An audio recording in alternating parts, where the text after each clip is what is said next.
करण पहिलं तर स्वागत आहे तुझं स्टार मीडिया मराठीमध्ये. सोनावणे वहिनी प्रेक्षकांची लाडकी. सो फोकस इंडियन करण सोनावणे बिग बॉसच्या घरात गेला. प्रेक्षकांना खरंच खूप आवडलं होतं की करण आम्हाला आता पाहायला मिळणार आहे. पण कुठे असं तुला वाटतं की फोकस कुठे हल्ला त्याच्यामुळे आपण बाहेर आलो असं? फोकस माझा कुठेच नाही हल्ला. हाच प्रॉब्लेम झाला ॲक्च्युली. जर माझा फोकस हल्ला असता तर मी असं वाटतं अजूनही घरात असतो. कारण माझा फोकस एकच होता की जसा मी आहे तसाच मला राहायचं आहे घरात. बट तेच प्रेक्षकांना पटलं नाही.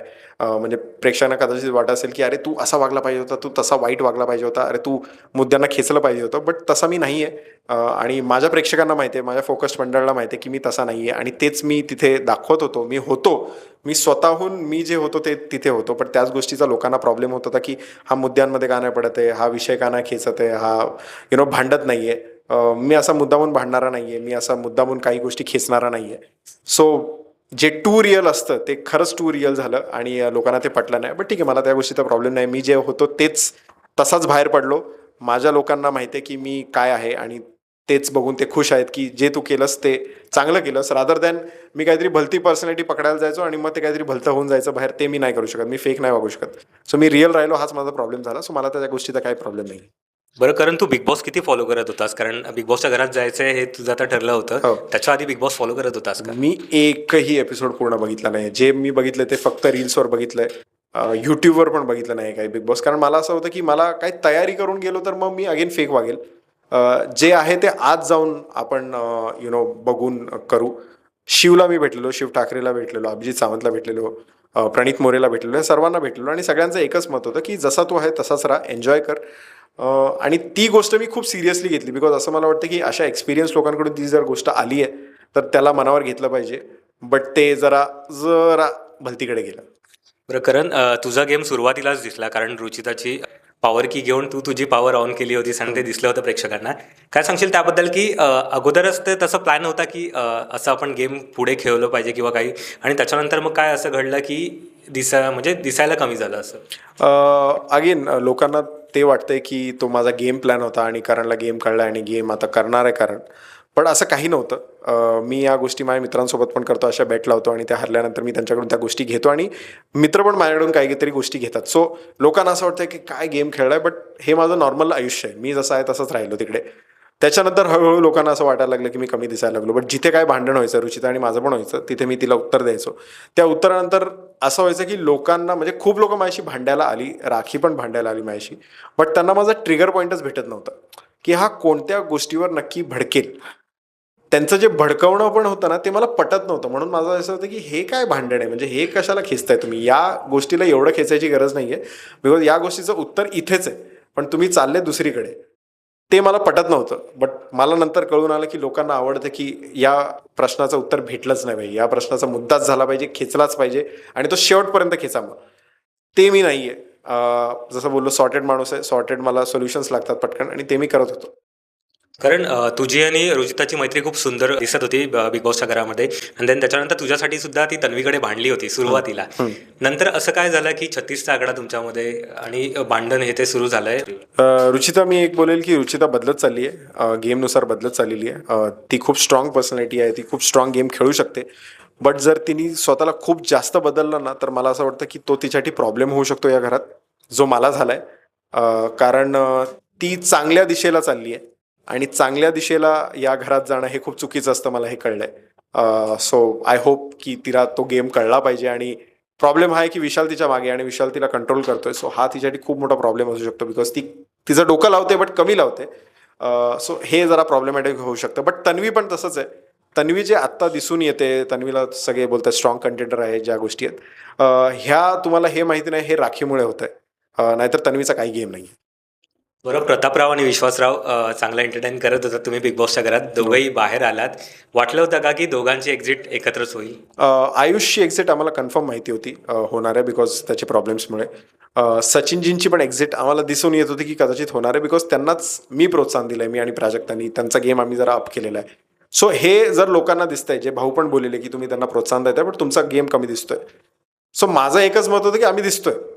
सो ह्याच्यात जर कम्पेअर करायला गेलं तर प्रभूपेक्षा मी जास्त दिसतोय. असं कंपॅरिझन म्हणजे हे चुकीचं आहे, कारण मला प्रभूशी कम्पेअर नाही करायचं, कारण प्रभूचा गेम मला खरंच कुठे दिसत नाहीये.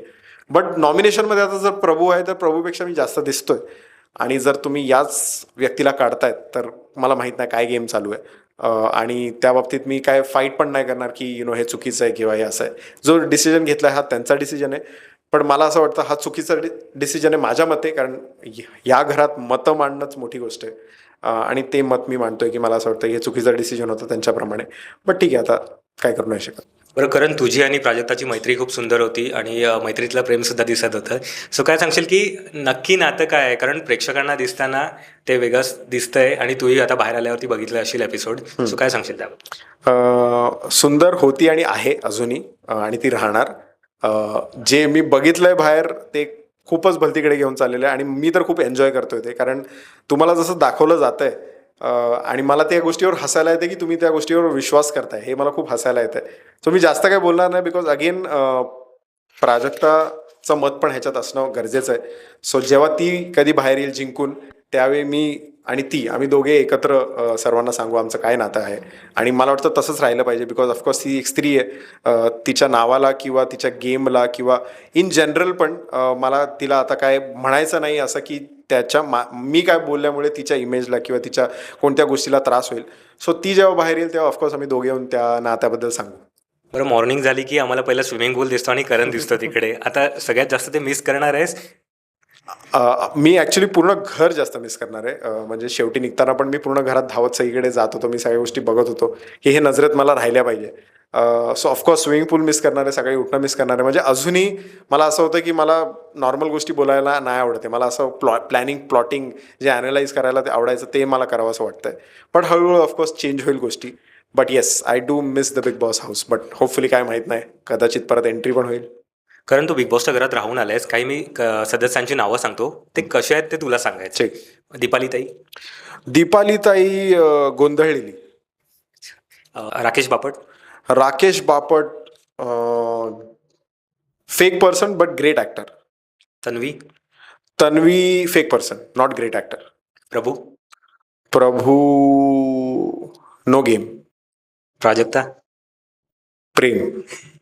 प्रेम मग मैत्रीमध्ये पण असतं, मग सगळीकडे असतं, मग ते प्रेम. जसं आयुष प्रेम आहे तसं प्राजक्ता प्रेम. ओके. विशाल, विशाल मास्टरमाइंड. सचिन, सचिन बिंदास आणि चांगला मित्र. राखी, राखी चांगली मैत्रीण. रोशन. जेन्युइन माणूस. सगळ्यात आवडता आणि जवळचा म्हणजे प्राजक्ताला सोडून तुझ्या जवळची व्यक्ती कोण आहे घरातली? सचिनजी, कारण पहिलं कनेक्शन घरात गेल्यावर माझं प्राजक्ताबरोबर होतं आणि दुसरं कनेक्शन सचिनजी होतं. ओके, थँक्यू सो मच करण. आणि जाता जाता प्रेक्षकांना काय सांगशील? काय नाही, बिग बॉस बघा, प्राजक्ताला प्लीज सपोर्ट करा. आणि जसं तुम्हाला वाटतंय माझ्या बाबतीत ते तसंच ठेवा, कारण मी प्रत्येकाला आता एक्सप्लेन नाही करू शकत की मी काय खेळलोय. जसं मी बोललो की मी खरा राहिलो, हाच प्रॉब्लेम होता प्रेक्षकांसाठी. सो मला काही प्रॉब्लेम नाही आहे. 100% दिलं. त्या बाबतीत पण काय असं वाईट नाही वाटतं की यार आज जाऊन हे केलं पाहिजे होतं, बिकॉज जर मी ते केलं असतं तर मी फेक राहिलो असतो आणि माझ्या पब्लिकला आवडलं नसतं. मे बी काही लोकांना आवडलं असतं, बट मला तसं नाही करायचं, कारण मी फेक नाही वागू शकत. बट ठीक आहे, तुम्हाला जर पटलं नाही, मी हे कॉम्प्लिमेंट घेईल की तू गेम चांगला नाही खेळलास, पण मी हे कधीच नाही घेऊ शकत की तू हे फेक वागलास, तू असं तिला बोलला, कारण मी तसं नाही आहे. जर मी तसं करायला लागलो तर मी माझ्या नजरेत पडेल, मला माझ्या नजरेत नाही पडायचं आहे. मी जसा आत गेलेलो मान वरती ठेवून तसंच मान वरती ठेवून बाहेर पडलोय. सो मला काही रिग्रेट्स नाही. बरं करण, बाहेर पडल्याच्या नंतर तुझ्या गँगची काही रिएक्शन होती? पहिला तर त्यांनी शिव्या दिल्या. ते बोले काय करतोय तू, कसा आला बाहेर वगैरे. आणि मग त्यांना मी जेव्हा सांगितलं मग त्यांना पण कळलं आणि ते सगळेच बोलत होते की म्हणजे अनफेअर झालं, जे काय चुकीचं झालं, म्हणजे काहीतरी भलतंच चालू आहे. तर मी बोललो ठीक आहे, आता जे आहे ते आहे, जाऊ दे.